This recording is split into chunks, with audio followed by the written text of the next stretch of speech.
बुलंदशहर में gang rape के आरोपी सदस्य पति और रालोद नेता सुनील चरोरा ने बुलाई प्रेस वार्ता। बोले, सत्ता की शह पर मुझे फंसाने का प्रयास कर रही है बुलंदशहर की पुलिस। मुझ पर, मेरी पत्नी और सहयोगी पर पुलिस ने लिखा है फर्जी मुकदमा। सुनील चरोरा का आरोप है कि ताकत के दम पर जिला पंचायत अध्यक्ष पद चुनाव जीतना चाहती है भाजपा। सुनील का आरोप है कि नामांकन के दिन मेरी पत्नी को घर में ही पुलिस ने करके रखा था नजरबंद। सुनील चरोरा ने सिस्टम को चेतावनी दी है कि अगर 7 दिन में फर्जी मुकदमे नहीं हटाए गए, बुलंदशहर में होगा बड़ा आंदोलन। सुनील का दावा है कि उनकी पंचायत में शामिल होंगे राकेश टिकैत और सपा सुप्रीमो अखिलेश यादव। सुनील चरोरा पर पुलिस ने बुलंदशहर में दर्ज किया है गैंग रेप का मुकदमा। सिकंदराबाद में महामारी एक्ट में भी सुनील पर FIR दर्ज हुई है। वार्ड नंबर 50 से रिकॉर्ड मतों से जीतने वाली जिला पंचायत सदस्य गीता चरोरा के पति हैं सुनील चरोरा। आज सपा नेताओं के साथ सुनील चरोरा ने बुलाई थी प्रेस वार्ता।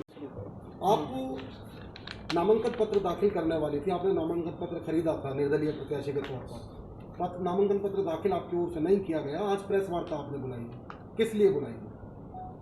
आज प्रेस वार्ता मैंने यही सच्चाई बताने के लिए बुलाई है कि पुलिस प्रशासन ने जो हमारे साथ अत्याचार किए हैं उसी के संबंध में, क्योंकि मैं तो एक किसान की बेटी हूँ और मैं किसान नेता की पत्नी भी हूँ, इसलिए पुलिस से प्रशासन से डरने वाली तो हूँ नहीं। और मेरा नाम गीता चरोरा है, मैं रिकॉर्ड मत से जीती हूँ, जिला पंचायत सदस्य हूँ और मुझे जिला पंचायत अध्यक्ष के लिए नामांकन करना था।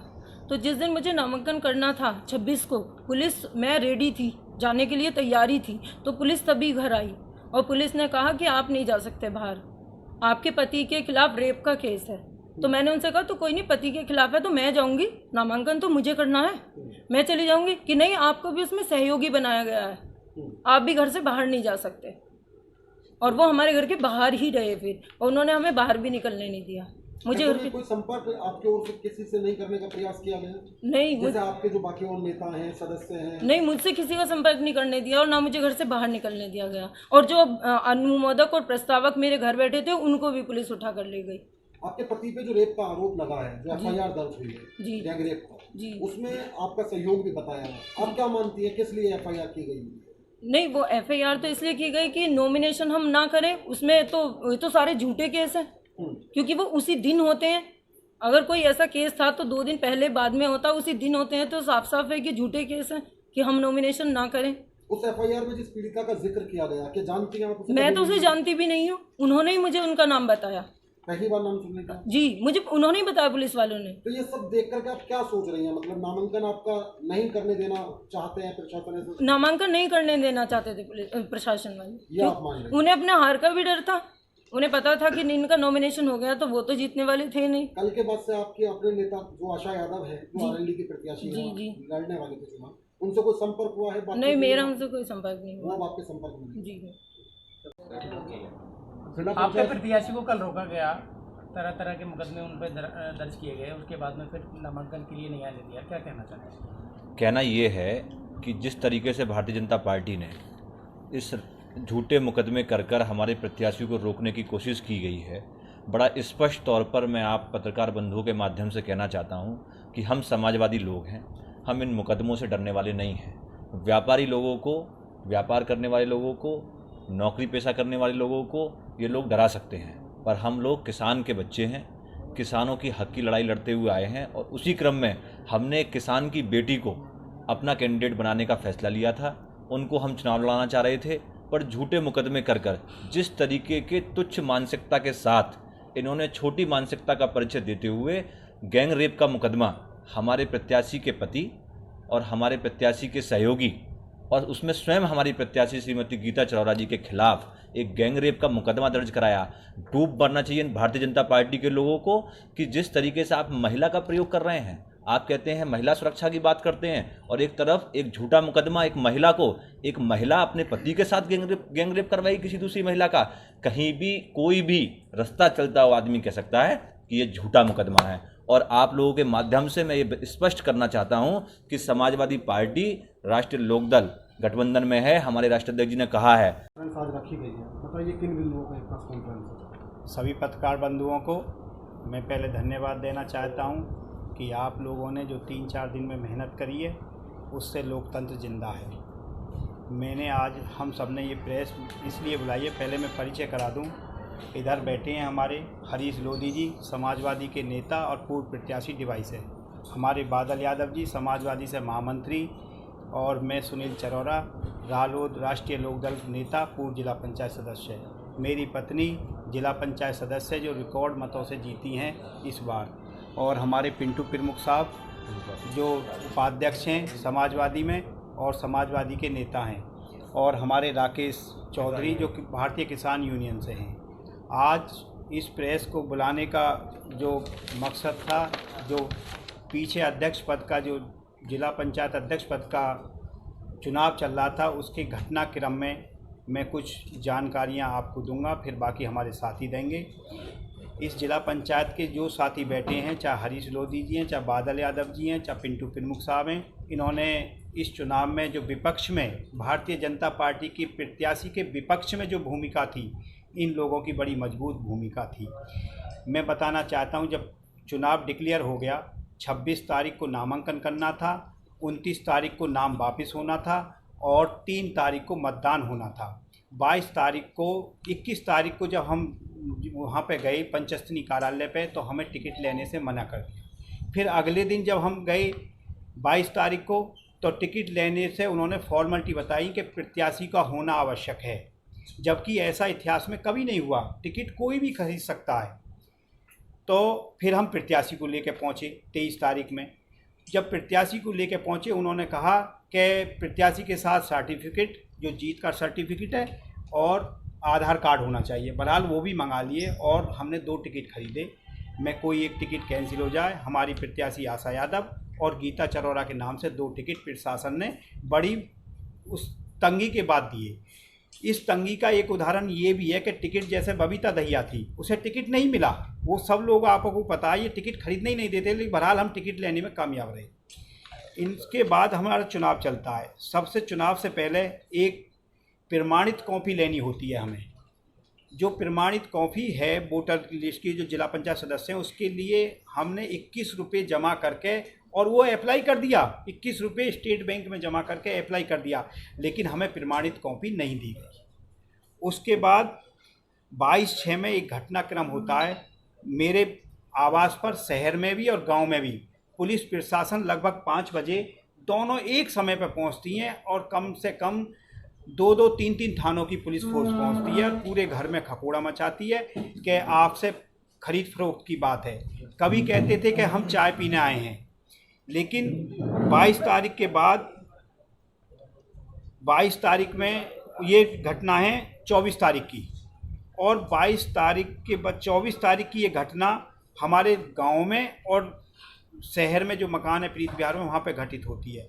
उसके बाद 25 तारीख में हम सभी जिला पंचायत सदस्य कैसे कैसे टिकट भरा जाना है, उसके लिए हम इकट्ठे होते हैं चंद्रकांता महाविद्यालय सिकंदराबाद, और वहाँ पे हम बसपा, सपा और पूरा विपक्ष इकट्ठा होकर ये मतगणना करा कि कैसे कैसे टिकट भरा जाएगा, कैसे कैसे हुई। उसके बाद पुलिस प्रशासन वहाँ से हम लोगों को ले जाता है, और वहाँ पे भी ज़बरदस्ती होती है। बहरहाल जब वहाँ पे होती है, मीडिया आ जाती है, तो वो शाम को हम छोड़ दिए जाते हैं। और 26 तारीख की सुबह को जब मैं घर से निकलता हूँ, तो मेरे पीछे एक बाइक लगती है, और बाइक मैंने भूर चौराहे पर आकर गाड़ी बदलता हूँ। यहाँ से भी मुझे पुलिस उठा लेती है, और यहीं पे हमारे पिंटू प्रमुख साहब ये भी बताएंगे अपने बारे में। और कहाँ ले गए आपको उठा कर? यहाँ से पहले हमें घुमाते रहे, यहाँ पे ट्रांसपोर्ट नगर, और यहाँ के बाद फिर सिकंदराबाद के बाद फिर हमें ले जाया जाता है नोएडा, और नोएडा के बाद बादलपुर गेस्ट हाउस में। आपको रीजन बताया किस वजह से उठाया आपको? रीजन बताया था कि आपके खिलाफ एक रेप की, यहाँ पहली बार मुझे बताया, 3 दिन से ये नहीं बता रहे थे, लेकिन यहाँ बताया कि आप पे 376D एक रेप गैंग की मुकदमा दर्ज हो चुका है, आप ये नहीं जानेंगे। क्या आपके जो आपने अपने नेता चुनी आशा यादव, उनसे संपर्क हुआ कल आपका? नहीं हो पाया, वो भी नज़रबंद थी। और हरिंदर यादव जी भी SOG ने या STF किसने उन्हें भी परसों शाम से उठा रखा था, जो सिकंदराबाद से उन्हें ले गए थे, और विभिन्न गाड़ियों में उन्हें बदलते रहे। आपकी पत्नी को कल नामांकन पत्र दाखिल करना था, ये नामांकन ये बताएंगे। आप पर एक FIR दर्ज हुई है, और आज आपने प्रेस वार्ता बुलाई है, क्या कहना चाह रहे हैं? आज जो ये प्रेस कॉन्फ्रेंस हमने बुलाई है, अब आप पूर्व में 2 महीने से जिला पंचायत अध्यक्ष के चुनाव की तैयारियां चल रही हैं। मैं समाजवादी पार्टी से बिलोंग करता हूं, पूर्व में ब्लॉक प्रमुख रहा हूं शिकारपुर से, पूर्व में मेरी मैडम जिला पंचायत सदस्य रही हैं। अब हमारी वार्ड से हमारे लटूर सिंह जी समाजवादी के कैंडिडेट के रूप में चुने गए हैं जिला पंचायत सदस्य से। तो उस चुनाव के मद्देनज़र हम विपक्ष के रूप में हमारे राष्ट्रीय अध्यक्ष अखिलेश यादव जी के आह्वान पर कि हमें विपक्ष में चुनाव लड़ना है, इसलिए कि हमारी डिस्ट्रिक्ट बोर्ड की जो सीट है वो महिला के लिए रिजर्व थी और समाजवादी के जो दोनों कैंडिडेट जीते हुए वो पुरुष थे। तो हमें विपक्ष में गीता चरौरा और आशा यादव जो राष्ट्रीय लोकदल से दोनों चुनी हुई हैं, उनमें से किसी एक को चुनना था। तो दोनों का ही उस क्रम में हम अपना काम कर रहे थे विपक्ष के रूप में कि विपक्ष कैसे जीते। उसी के क्रम में प्रशासन ये घबराया हुआ था कि समाजवादी का जो मेंबर जीते शिकारपुर से, तो वहाँ क्षेत्रीय नेता मंत्री भी हैं, उनमें बौखलाहट थी। उस बौखलाहट में मेरे परिवार के खिलाफ, मेरे खिलाफ 308 का मुकदमा पहले पंजीकृत हुआ, फिर मेरे परिवार वालों के खिलाफ मोटरसाइकिल चोरी का मुकदमा पंजीकृत हुआ, और अब लास्ट में आप देखते हैं कि जिस दिन से मैंने 22 तारीख में गीता चरौरा जी का और आशा यादव जी का नॉमिनेशन फॉर्म खरीदवाया, उस दिन से मेरे खिलाफ पुलिस दबिशें बढ़नी शुरू हो गई। और इसी के क्रम में सिकंदराबाद कोतवाली के अंतर्गत चंद्रकांता महाविद्यालय में 25 तारीख को संयुक्त विपक्ष की, जिसमें हमारे पार्टी की तरफ से बादल यादव जी पूर्व महासचिव और हमारे हरीश लोधी जी पूर्व प्रत्याशी डिभाई, और हम सब उस बैठक में सम्मिलित हुए, जिस बैठक में विपक्ष का संयुक्त प्रत्याशी गीता चरौरा या आशा यादव में से एक तय होना था। उसी टाइम सीओ सिकंदराबाद के द्वारा 5-6 थानों की पुलिस ले जाके एक बर्बरता रूप से हमें सब उठा के सिकंदराबाद थाने ले गए और सिकंदराबाद थाने में बंद कर दिया गया। 4-5 घंटे डिस्टर्ब रखा, उसके बाद छोड़ दिया गया कि अगले दिन 26 में नामांकन होना था। नामांकन ना हो, मैं अपने साथ डिवाई से हरीश लोधी जी के जो एक मेंबर जीते हैं सुरेंद्र लोधी जी, और एक लटूर सिंह जो हमारे 37 नंबर के मेंबर हैं, मैं उन दोनों को मेंबर अनुमोदक प्रस्तावक थे गीता जी के। कारण क्या है कि शाम से ही आशा जी से संपर्क नहीं हो पा रहा था जब से वो घटना हुई थी, तो हमें अंदेशा था कि कहीं ना कहीं ये साजिश है हमें रोकने की। जब आशा जी से संपर्क ना हुआ तो हमें गीता जी का टिकट भराना था। तो अनुमोदक और प्रस्तावक हम लटूर सिंह को और सुरेंद्र सिंह लोधी जी को दोनों लेकर मैं आया। मैंने उन मेंबर को दोनों को इनके घर पे छोड़ा गीता जी के पे। सुनील जी से बात हुई, सुनील जी बोले मैं भूड़ पे हूँ। भूड़ पे जब मैं आया तो सुनील जी जो है अपनी गाड़ी से मैंने बात करी, इतने में सादा वर्दी में कुछ लोग थे और कहा कि प्रमुख जी आपके खिलाफ भी 376 का मुकदमा डी का। मैंने भाई हमने कहाँ गैंगरेप कर दिया? कि बोले साहब आपके कब पंजीकृत हुआ? कि नगर कोतवाली में हम किसी को जानते भी नहीं। बहरहाल अब कहाँ ले जाओगे भाई, जेल ले जाओ कहाँ? कि पूछताछ के नाम पे कभी सिकंदराबाद, कभी नोएडा, कभी बादलपुर, मतलब इस तरह से घुमाते रहे। जहाँ 3-4 बजे फिर बोले भाई जांच आज की पूरी हुई, फिर बाद में करेंगे। आपको भाई पुलिस ने कहाँ छोड़ा? भाई साहब क्या मानते हैं आप, किस लिए ये सब किया? ये जो है ये लोकतंत्र की सीधी सीधी हत्या। ये जो बीजेपी वालों पे नंबर्स, जो मेंबर्स के नंबर नहीं थे, इसलिए उन्होंने ये सब षड्यंत्र चाहा कि ये समाजवादी और लोकदल गठबंधन और बसपा के हमारे अध्यक्ष ने भी हमें समर्थन दिया, इसलिए कि हम चुनाव में ना आए। आप लोगों पर आपके पास FIR आप कितने कैंडिडेट? हमारे पास 32 मेंबरों का समर्थन था। जिस दिन महाविद्यालय पे रेड पड़ी उस दिन भी हमारे साथ 25 मेंबर थे। ताजा और रोचक खबरों के लिए यूं ही जुड़े रहें हमारे साथ, और हाँ, हमें सब्सक्राइब करना ना भूलें। नीचे दिए बेल आइकन को जरूर प्रेस करें।